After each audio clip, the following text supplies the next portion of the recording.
Williams over the middle, a gain of 13. He picks up a first down, also had a couple of touchdowns. And then Joshua Carty drilling the kick from 48 yards. He had missed an extra point that was blocked. He had missed a kick, and he had a short kick in the overtime. But to overtime we go. 1st and 10 from midfield for the Niners. Then it's Mac Jones dumping it off to Christian McCaffrey, who had 50-plus rushing and receiving yards for a 4th straight game. The Niners are within field goal range. San Francisco trying to take the lead now with the field goal. On comes Eddie Pinheiro, 41 yards, just barely. And the Niners are up 26-23. Now it's 4th and 1 from the 11, and Sean McVay decides to go for it, and this call did not pay off. The Niners win 26-23 in overtime. Here's Stafford after the game. I mean, that's a bread and butter short yardage call for us, so I didn't have any problem with it. That's trusting our guys to go out there and make a play. They did a nice job of stopping it. Frustrating that we didn't get it. It was a poor decision by me right there, but you give the Niners credit. They made enough plays to be able to win the football game. We had plenty of chances throughout this game, but I'm pretty sick right now. I'm sick of the spot that I put our group in to end the game, but hey, these are the tough beats that you got to be able to learn from and move forward, and that's what we're going to do. McVay says that he regrets the play call, taking full accountability, of course. So, Dan, let's start with you. What are your thoughts about the way they went for it? Yeah, I love them going for it. Before we get to the tape, though, do you see how much pain is on his face? Yes. That's one of the reasons why he is such a great coach and why his teams are always so committed for him. I would say this.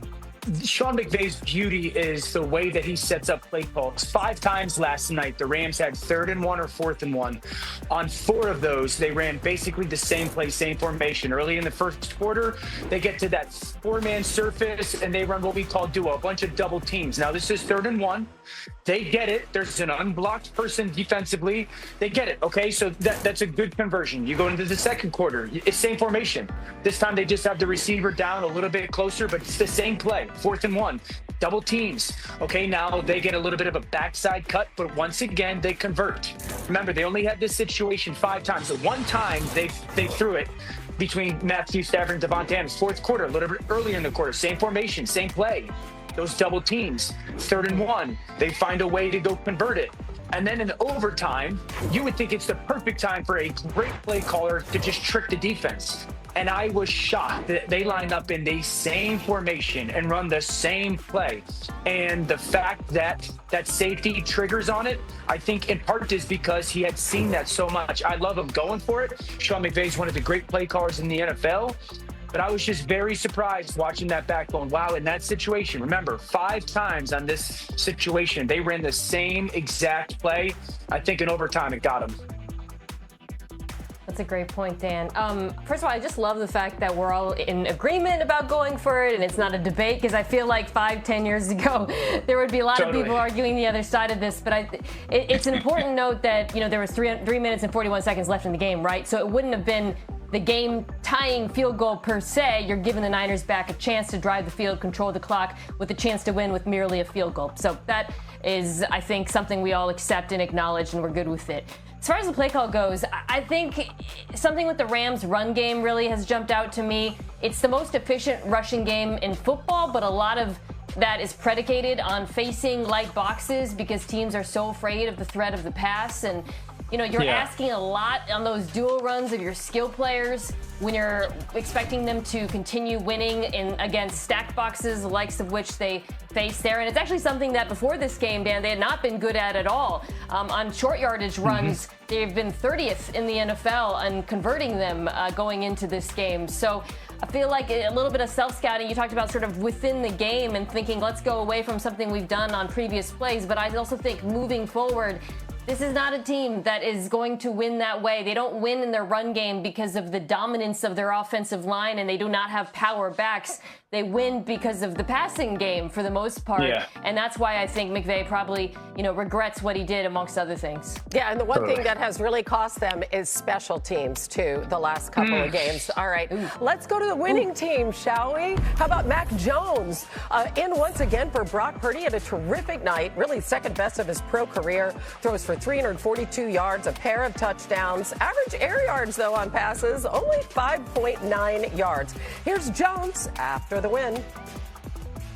Feels great. I mean, I just thought it was a dogfight, and we were in the ring, and the defense played great. Special teams came in clutch, had great field goals by Eddie, and it was just awesome to be on a team that fights. And even if we lost, like I said earlier, I would have been just as proud, to be honest, because I know that those guys had my back and I got their back. Swagoo, he had 236 passing yards between the numbers. What stood out to you about his performance? That's exactly what jumped out to me, Hannah. The fact that Mac Jones was so confident in the middle of the field as a quarterback, and that shows poise. You also have to take chances. Dan has talked about this for a number of years since we've been together, is that when guys have the ability to throw across the middle of the field, it unlocks a lot about what you can do offensively. He was confident, he was poised, and look at this heat chart here that I asked for. Like, you can see where the dominance was, and I thought at some point the Los Angeles Rams would adjust and kind of try to take that away from him and force him outside the numbers, but he was consistent there all night, whether it was Christian McCaffrey, the highlight you showed of Kendrick Bourne, who had a phenomenal game as well. But all of these things kind of played into what Kyle Shanahan wanted from Mac Jones and where he wanted to play against this Ram defense. And a lot of it strictly boils down to the fact that you have such a tremendous amount of respect for this pass rush that you always wanted Mac Jones to have an out. You always wanted somebody. What caught my attention was running across his eyes, giving him an outlet in those specific areas. And Christian McCaffrey obviously being that one guy. But ultimately, I thought he dominated, and this offense with Kyle Shanahan dominated the middle of the field in the passing game. Yeah, this is the best game I've ever seen Mac Jones play as a professional. When it comes to seeing the field, playing fast, clear decisions, and the timing was absolutely off the charts. I mean, he made some throws while getting hit that were outstanding. This is a deep curl to the field.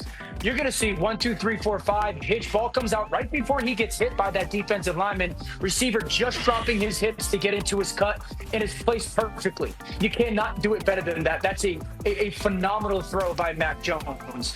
A go route. He's going to catch the snap. He's on the left hash. He's going 1, 2, 3. Receiver and corner even. He doesn't trust the receiver's vertical speed down the field. Let me throw it the back shoulder. Ball comes out. Defensive back has absolutely no clue. That's elite timing. That's winning timing. This is a high-low in the middle of the field, something Marcus is just talking about. This is big time now, a little flash fake. Defender is at his feet, right? And he's going to throw this in-breaker right off as that receiver starts to curl. That ball's pinned on his chest. This looks like a big-time starting quarterback in the NFL. This is a cut split corner, right? Marcus, how good is this? Half roll. This ball comes out of his hands. Yeah. Again, defensive end bearing down on him. That corner, you just got to float it over him, but like make sure you don't put too much air on it. You're just bleeding him to the sideline. And now this is huge. Third down, you get a switch release. But the timing of these throws in muddy areas, in condensed coverages, is big time. And I was just so impressed by the timing that he played with. And I think it was a huge reason why, because, guys, I felt watching that game, it was almost like the Micah Dallas game the other night. You're sitting there going, how come they can't get home? And it was because he was playing so fast and getting the ball out so early. That was what I kept thinking during the game. Like, he's the perfect quarterback in this moment to beat this defense, right? Because the Rams have a terrific four-man rush, but behind that rush, there are weaknesses.